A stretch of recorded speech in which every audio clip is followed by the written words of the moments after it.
Welcome back. We're continuing our series exploring the MPEP, the Manual of Patent Examining Procedure, one section at a time. That's right. And today we're jumping into Chapter 2100, which is all about patentability.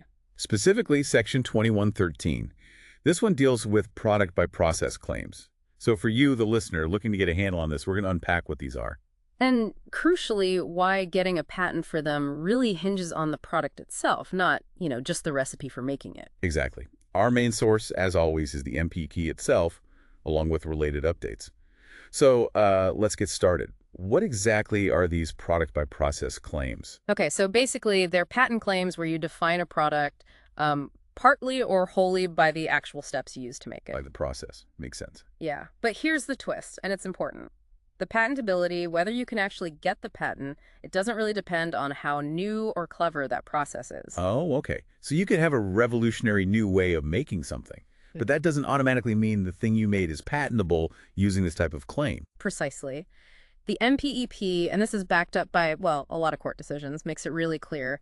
The focus is on the product.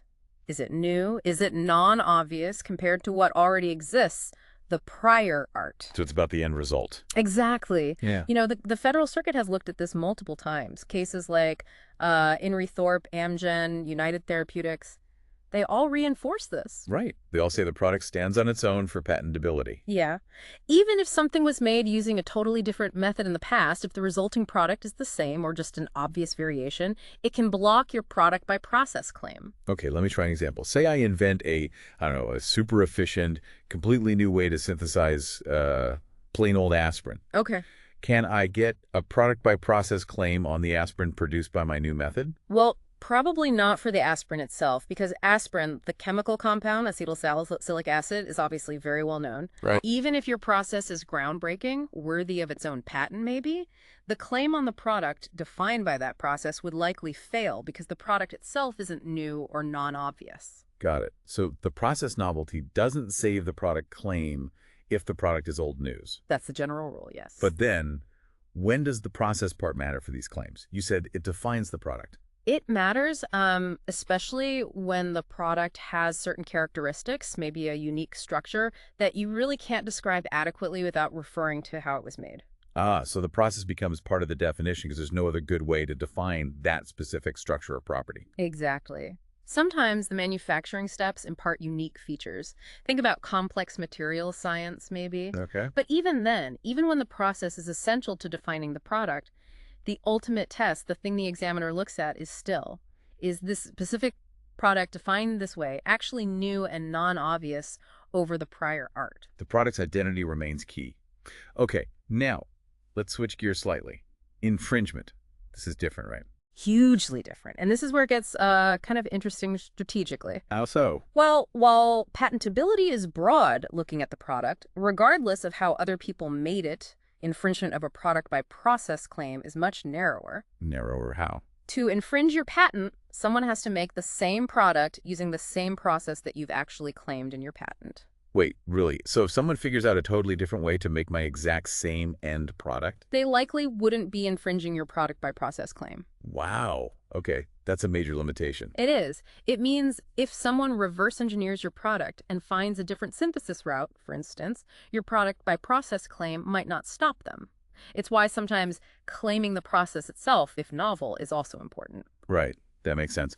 Okay, the MPEP also talks about something called burden shifting. What's that about? Ah, yes. Burden shifting. This comes up during examination. So imagine the patent examiner finds some prior art, something that looks like your claimed product. If the examiner makes a case that this prior art product appears to be the same or substantially the same as yours, the burden or the responsibility shifts. Shifts to me, the applicant. Shifts to you, exactly. You then have to show that your product, the one made by your claimed process, is actually different. Different how? Like structurally different? Yes, you typically need to show non-obvious structural differences.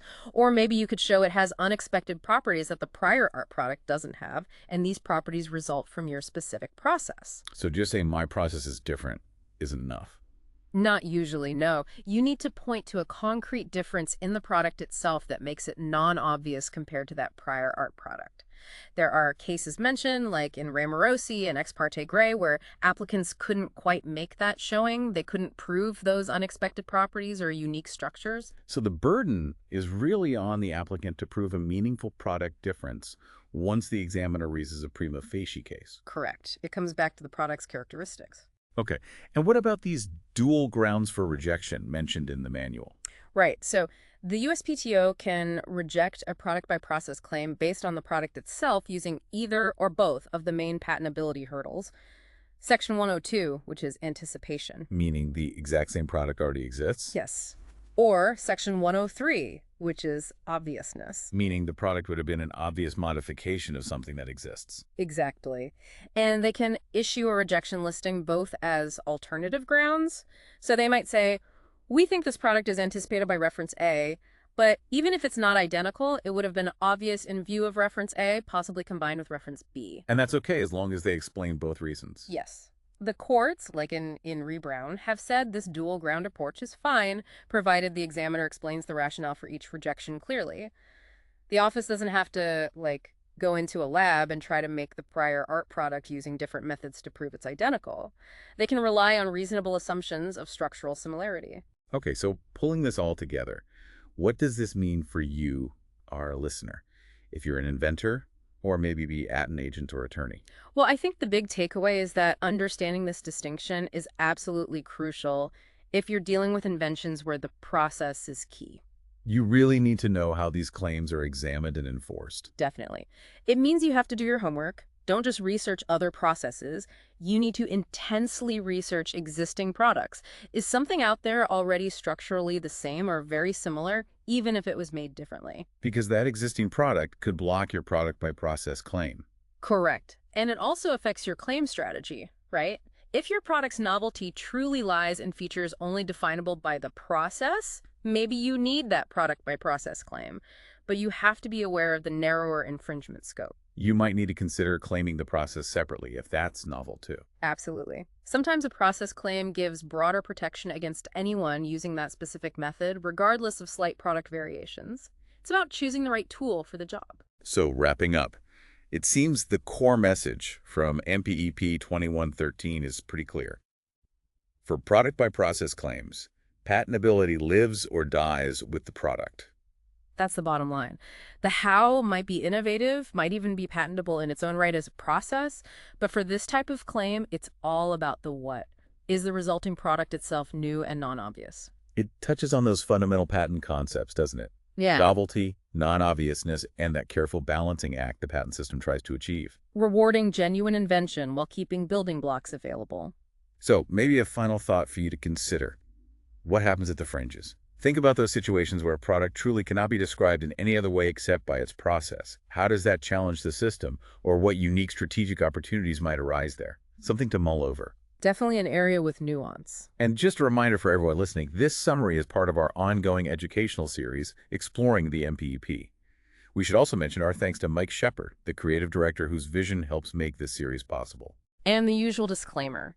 This was put together using AI tools like ChatGPT and NotebookLM to help summarize the MPEP section.